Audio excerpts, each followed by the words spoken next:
Hello everyone, it's Bernard here, and yes, I did give my blood to get this box because the delivery was supposed to be on Saturday when I was having a free weekend, but it was delayed, unfortunately, till Monday, and since I have a daytime job, I needed to quickly arrange a day off, so at 7 a.m. I was at the blood center to donate blood, which by the way is very noble cause, and I highly recommend you guys do it.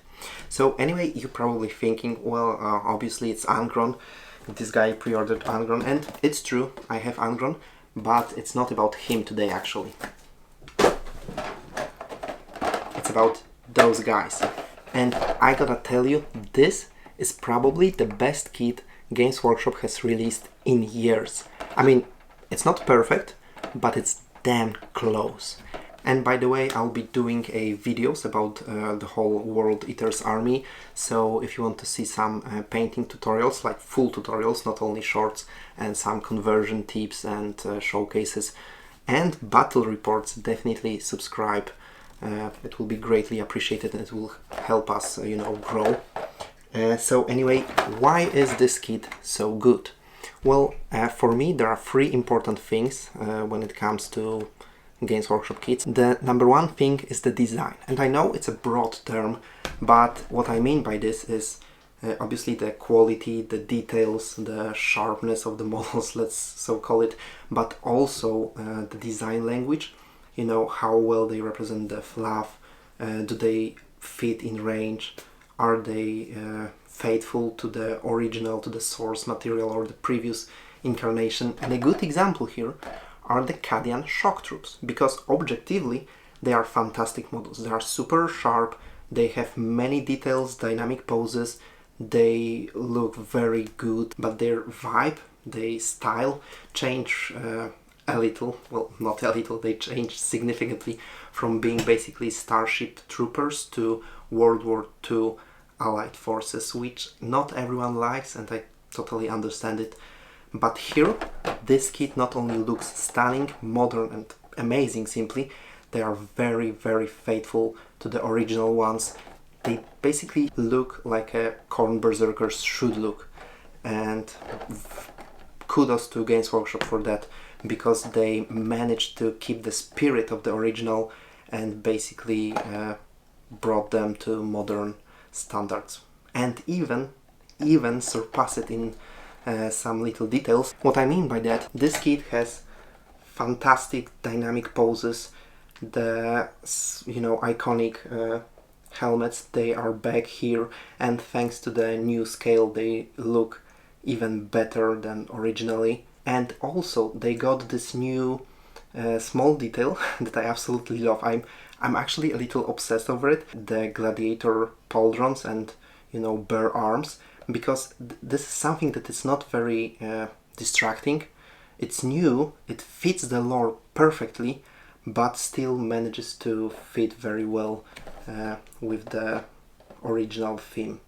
Absolutely loving it. The second thing I value very much in Games Workshop products is the, you know, the options in the kit, the spare parts, the different loadouts.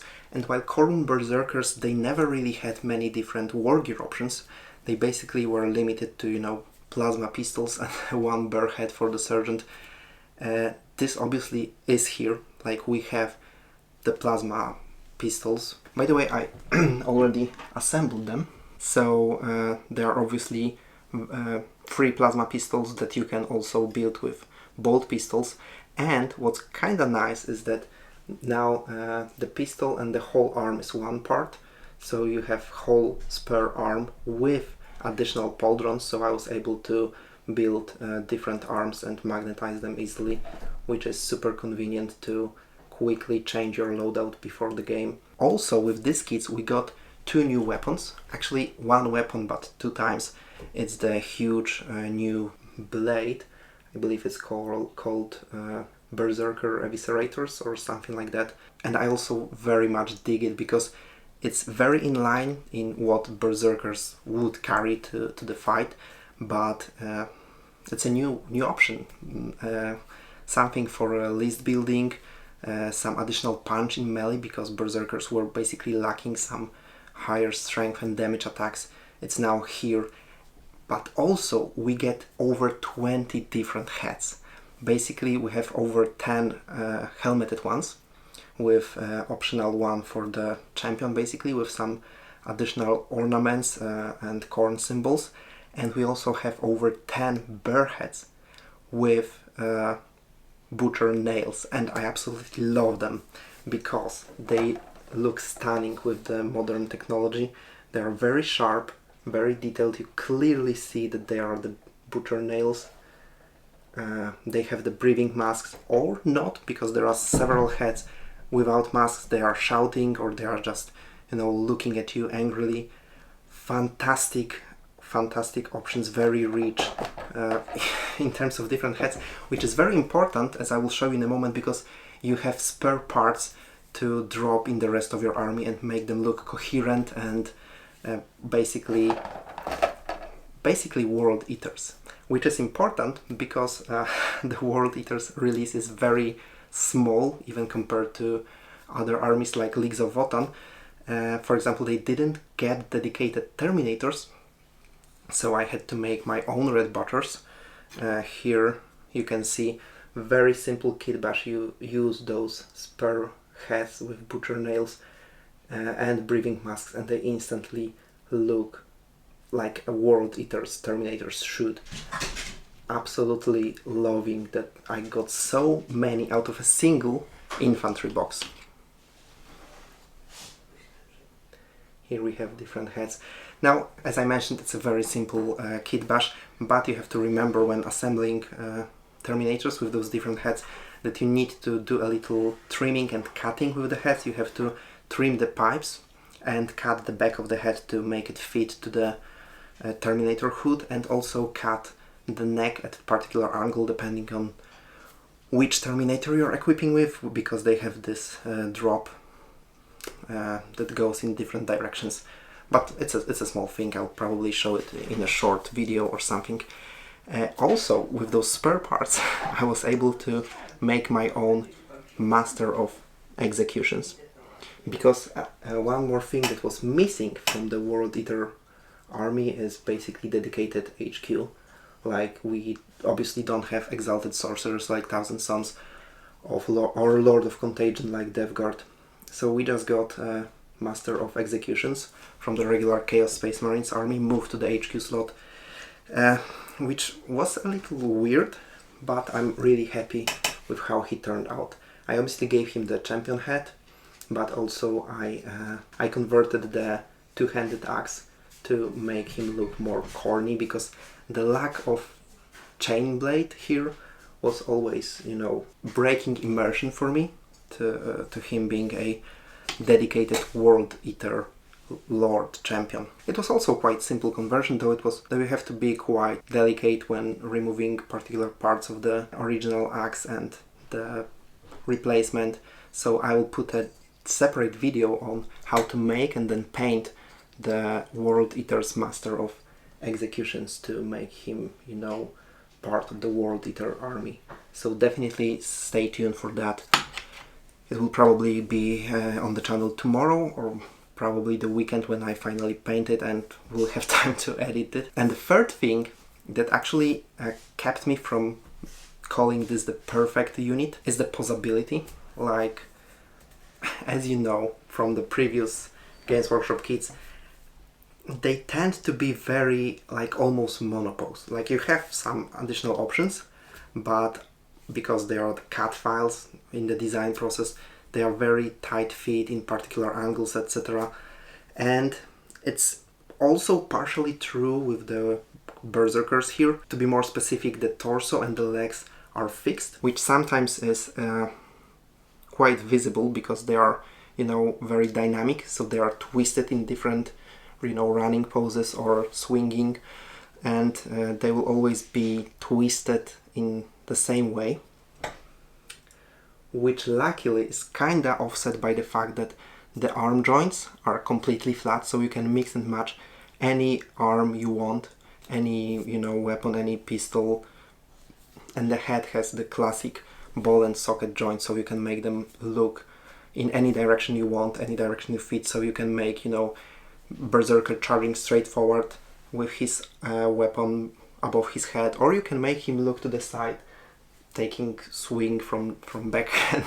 Like, there are so many options that can offset it that I think it's still very good for modern Games Workshop standards. So I overall love this kit. One thing maybe, while they have abundance of heads, like you can basically equip whole your army with heads from the Khorne Berserkers kit, they only get one weapon for each guy, plus the optional, you know, two-handed version, which combined with the fact that the weapons are now part of the whole arm, means that particular swords, for example, like this one with the hook, will always be on the straight arm, not you know, bent at the elbow or swinging.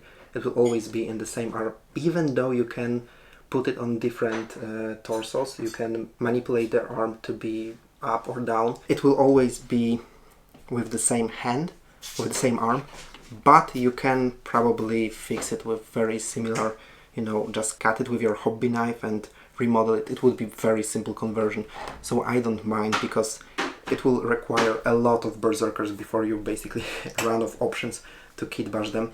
By the way, here is my berserker with two-handed axe that was a donor for my Master of Executions, so I gave him the Executioner's axe, and actually it wasn't intentional, but this guy kind of looks like the one on the cover of 7th edition Khorne Demon King Codex, which I actually like.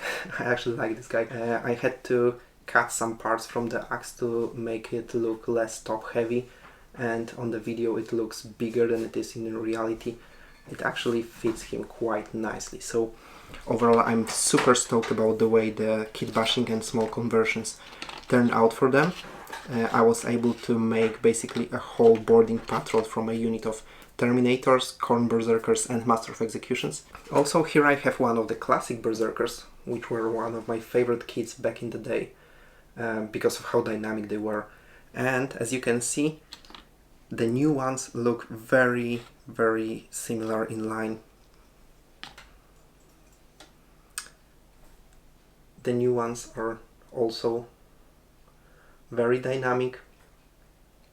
They have the signature hats, which I call Mickey Mouse hats, by the way. They have the chain blades, they have the Khorne symbols. Yeah, they just were upscaled and more detailed, more proportional. I really, really love the refresh. The backpacks, the power packs were lost a little in translation, because the old Berserkers got those, you know, unique ones, and the new ones basically have the Chaos Space Marine standard backpack, which I guess it's okay. They obviously have skulls on them and some Khorne symbols here and there, which makes them, you know, more coherent with the rest of Traitor Legions, which I guess is okay. Okay, so that's basically it. This was like 10 minutes of me being overly excited about the new Khorne Berserkers, but I really, really love this kit. I think it's my favorite thing from the new release, apart of Angron, obviously, because, well, he's a plastic Primarch in 40th millennium. It's kind of no-brainer that he has to be the best of the best, and he is actually fantastic. I think he is my favorite Demon Primarch currently. I mean, I obviously love Mortarion and will always have a sweet spot for him, but considering the rules, considering the model, I think that Angron is one of the best implementations of how Demon Primarch should be in Warhammer 40k. So, anyway guys, thanks for watching, thanks for being here. Give this video a like if you are as excited as me about the World Eaters, and definitely subscribe for more content. This video was kind of filler. I just needed to sit and share my excitement with you guys. Tell me, what do you think about the range refresh in general? Are you as kind of disappointed as I am with the lack of Red Butcher's dedicated kit? Or maybe you think that the simple kit bash fixes it enough and it's actually okay. I think, I'm convinced that there will be more World Eater kits coming down the road, but for now, yeah. Also, they will appear soon in a boarding actions battle report, probably against Blood Angels. We will see about that. But obviously I can't field Angron in boarding actions, and considering we have now every single Primarch for 40k, we probably will do a bigger game in the future, so tell us what Primarch would you like the most to be fielded in an upcoming bat rep, or what do you want us to make? Because we are still a very small channel. We hope to get 1,000 subscribers before 10th edition. That would be absolutely amazing. So again, if you can, please subscribe. And yeah, but small channel has this advantage that we hear you, we have time to go through the comments, see your suggestions, you know, relate to them, answer them, and we really love being part of the Warhammer community. Actually, I really enjoy making content for you guys. So yeah, hope to see you guys in the next one. Probably painting video with my Master of Executions, hopefully tomorrow, and a battle report. I'm still editing the Orcs versus Blood Angels one. It should be this weekend, and hopefully World Eaters will also debut within a week. So see you guys there and then, and have a good day. Bye bye.